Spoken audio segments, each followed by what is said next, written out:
Good morning, Vietnam. Uh, there is this big stuff which everyone is living inside. Everything and every stuff. The sheeple, the big pharma, you, me, the animals, the gods of the religions, the books of the religions, they are made of stuffs of this stuff. Paper made of the trees of this stuff coming of the earth which is in these stuffs, with the ink made of this stuff, repeated by humans, made of the matter of this stuff. Their brain thinking are made out of this stuff, so the big stuff, which contains everything. The vampires, the werewolves, like I said, these small little gods of religions, small little demons, worms, insects, they are all in it, made out of it, they are here, they exist with it, George Carling, in one of his stuff, he called it the big electron, and he said boom, boom, boom, boom, the big electron. Boom. Yeah, and it's exactly how I feel it. It's something big which doesn't operate the way we can conceive. It doesn't operate like the human can conceive, like the demons can conceive it, like the plants can understand it, the animals. It's just something above, because it's the everything. It's the everythingness, the big electron, And me, I call it the divine. The divine. I have understood some of his qualities. One of his qualities is to let everything exist. Everything that can exist, it can be put into existence, can appears. Once the equilibrium of everything can be okay with it appearing, without all the equilibrium, all the coherence being destroyed, the stuff can appear. If it has its right condition, it appears. No matter what it is good or bad, doesn't care. The big electron doesn't care about good and bad and stuff. He just offers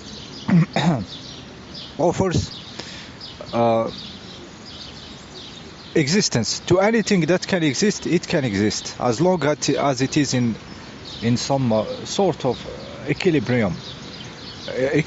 Because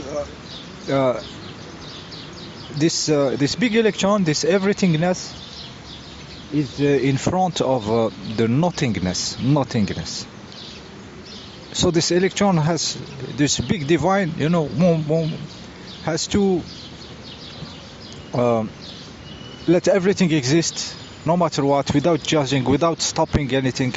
But he keeps some kind of balances of everythingness. The everythingness has to have some balance in front of the nothingness. So it's a different job he's doing. He doesn't operate like any of the stuffs inside can conceive it. The stupid gods of the religions, the stupid spiritual people, nobody grasped it, nobody. He has some qualities of letting stuffs be out of his own flesh, own matter, You can be, you be. Just it's right, everything is mature for it, you appear.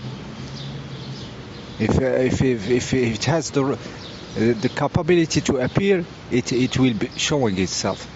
This stuff, bad, good, it doesn't matter. It's not here for judging, for stopping everybody. He cannot stop the existence, because he said, okay, you are nothingness, me, I am everythingness. So I let everything exist. This is how vast, how big it is inside. So it's not a persona, we cannot conceive it. It's just a big electron, Boom, boom, boom, boom. It's another level of, Yet, when this, this magnet started to to stick to people where they have been stinged, where they had the sting. I felt this is just, nobody was waiting for this. Nobody. Even me, it's too big for me, you know. Like the sheeple, the sheeple were mocking me, like back in the H1N1. I was in a dinner with some friends. They have children. I never had children, and I told them, warning, big warning about this stuff. It's on the TV. It's on the fucking TV. They are talking about dangerous adjuvant and everything. At the time, 2004, 6, I don't know what time, 9, 8, yeah, something like that. And I said them, be careful, and they laughed at me. They laughed at me, you know, like. And now, you go to internet, there is people having forks and cell phone stick to them because they had this thing. What kind of miracle is that? What kind of miracle is that? You sheeple, you don't understand. You don't understand. You have diseases, arthritis, autoimmune disease, heart problems, blood clots, and all the bullshit. You don't understand. You're going to be put into the position of ridicule. The big electron is making fool of them. Not only of them, he is making fool of the big pharma. The big pharma didn't expect this to happen. The big pharma, if my logic is alright, wanted to keep it sneaky and slowly control whatever the people, especially balancing the population numbers when it comes to old people. This is economically, this for them makes sense. If there is too much of old people, there is less energy going for them, sucking energy. It goes into maintaining this old people into a good life and into and they don't want this. They want to continue the machine to continue and all the stuff, so to have control on the energy, on the human substance. Did they expect that grandma will have the fork sticking to her arm where she gets stinged? I don't think so. So in all this contenders having their stuffs, the sheepling, the big pharma big farming, the government governementing, the vampires vampiring, the devil deviling, the gods goddings, small gods goddings around, stupid gods, all doing their chess play, their games of energy. The big electron just used one of his toes and pushed a small pawn, just like this, and make everybody look ridiculous, look stupid, making a joke out of everybody, making fun of everybody.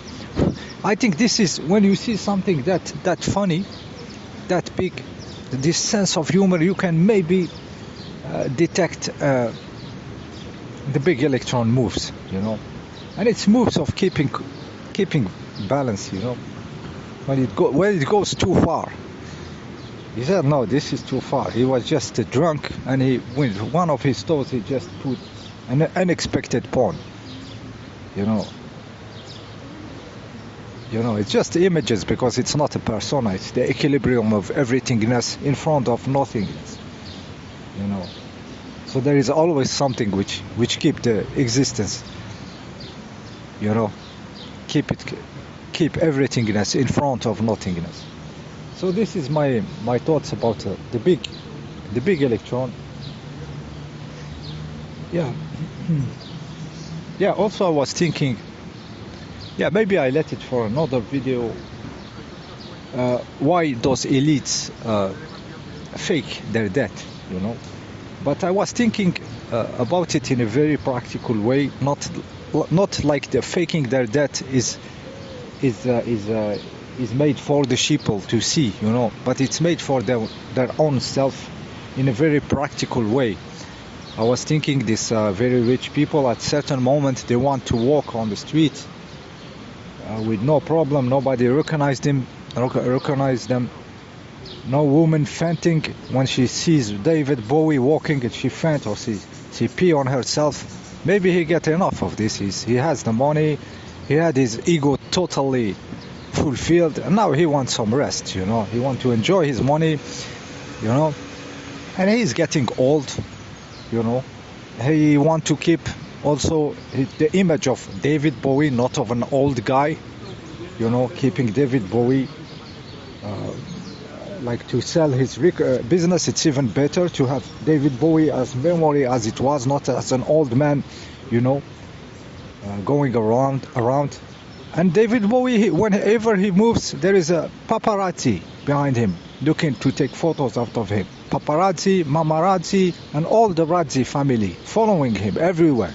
You know, sometimes you get bored of this shit.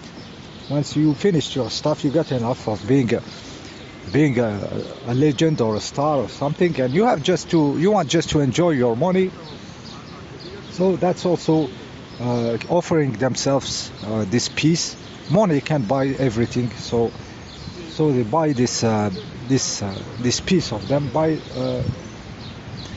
faking their death. So they change identity, and and they continue. Even their business will be better than them being caught as an old guy, you know, in the street. He will sell less of his discs, you know. Yeah, so that was also a very practical part of faking the death, but also if they are from Christian background, you know, and then they rebel against this small god, they want to take back control of their life, of their death. Actually, it's not you that have control on me. I kill. I decide when to die. I decide when David Bowie die. So they take control out of the god, the small god of the religion. They rebel against it, and they have control even on their own death. So they do it. Of course, there is a sense of humor, beautiful sense of humor, the way they do it.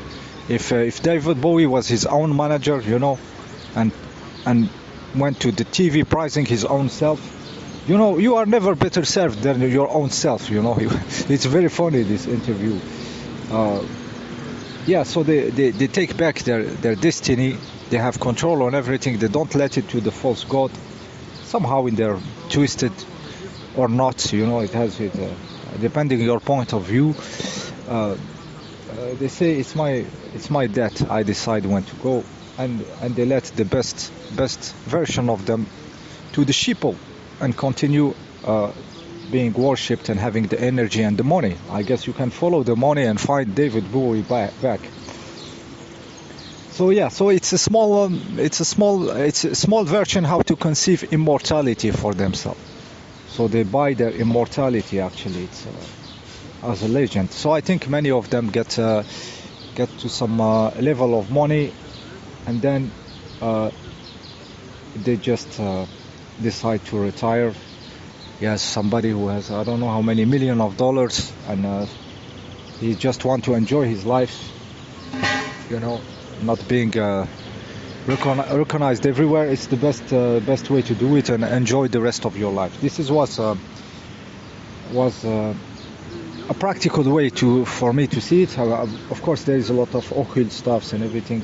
I think even the Lady D stuff, they self-accused themselves while Lady D is somewhere around enjoying her life. But the royal family self-created this hype about this being some organized crime against the Lady D, which they all play together, you know, accusing themselves of false thing. I think they get some energy out of it. When you think, oh, you killed Lady D, while Lady D is laughing around, you know, enjoying her life or his life, I think this also gives them some back energy, some kind of black magic return of energy. Okay, see you next time.